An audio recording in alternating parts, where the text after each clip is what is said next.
ഞാനിന്ന് അയില തേങ്ങ അരച്ചൊരു ചാറ് കറി വെക്കാൻ പോവുകയാണ്. അയിലക്കറി. അപ്പോൾ അതിനകത്ത് നിന്ന് ഒരു 2 വേണേ വറുക്കാനും കൂടെ എടുക്കാം.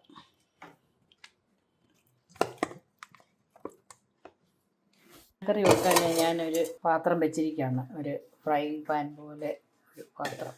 അപ്പോൾ അതിനകത്ത് എണ്ണ ഒഴിച്ചു കൊടുക്കാം.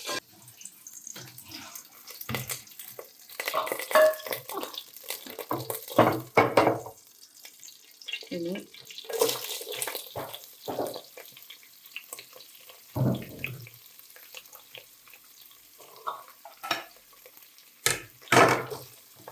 നമുക്ക് ഒരു 1.5 സവാള ഞാൻ ഇട്ടുണ്ട്.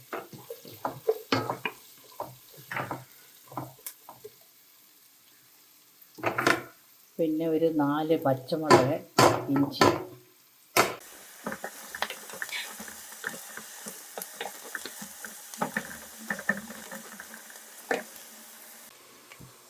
കരിവേപ്പില ഇട്ട് കൊടുക്കാം.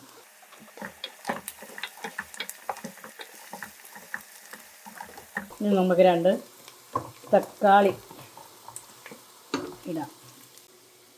ഒരു 2 കുഞ്ഞ് തക്കാളി കഴിഞ്ഞിട്ടാണ്.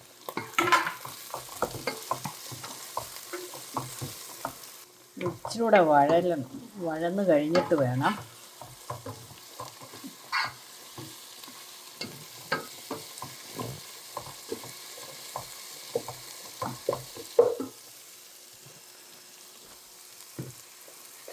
നമ്മൾ പച്ചമുളക് നന്നായിട്ട് ഇട്ടിട്ടുണ്ട്. എന്നാലും ഒരു സ്വല്പം കാശ്മീരി ചില്ലി ഒരു 2 സ്പൂൺ,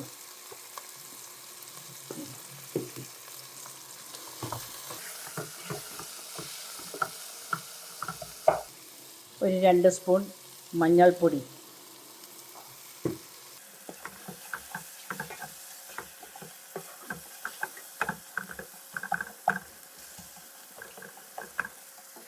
തേങ്ങാക്കറിക്ക് ഉലുവ ചേർക്കത്തില്ലെങ്കിലും ഞാനൊരു സ്വല്പം ഉലുവാപ്പൊടി ചേർക്കും. സ്വല്പം, അധികമൊന്നും വേണ്ട.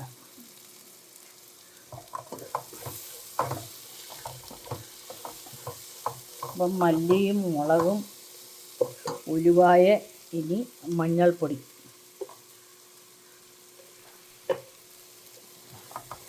അളവൊന്നുമില്ല, ചുമ്മാതെ 1 സ്പൂൺ ഉണ്ട്. നമുക്കൊരു കണക്കുണ്ടല്ലോ. ഇതിലാണ് ഉപ്പ് ചേർക്കാം.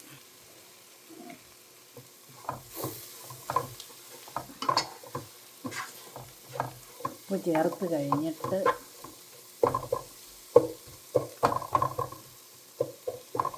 തക്കാളി ഇട്ടത് കൊണ്ട് പുളി നമുക്ക് കുറച്ചിട്ടാൽ മതി.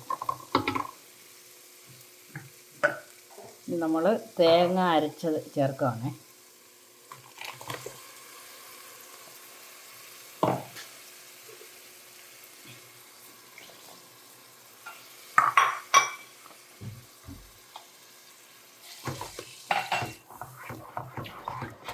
എന്നിട്ട് നമ്മൾ നോക്കണം ഇതിന് പുളി വല്ലതും ഉണ്ടോ. സ്വല്പം വെള്ളം കഴിക്കാം.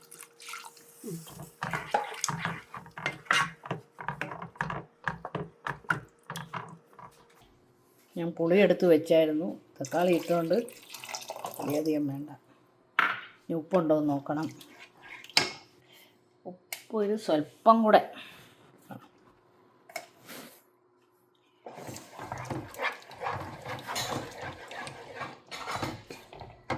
ഇതൊന്ന് തിളയ്ക്കുമ്പോഴത്തേന് നമുക്ക് മീനെടുത്തിടാം. മീനെല്ലാം റെഡിയാക്കി വെച്ചിരിക്കുകയാണ്.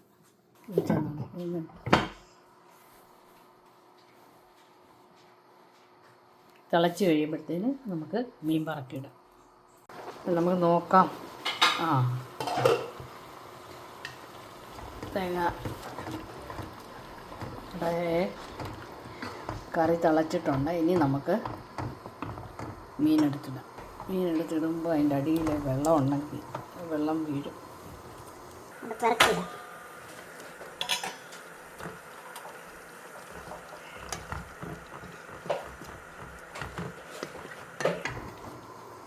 ഇനി ഒരു 10 മിനിറ്റ് നന്നായിട്ട് വേകുമ്പോഴത്തേന് മീനും വെന്ത് കിട്ടും. നമുക്കൊന്ന് ഇളക്കി നോക്കാം. നല്ല അടിപൊളി മാം വരുന്നുണ്ട്. നിർത്താൻ പോവുകയാണേ.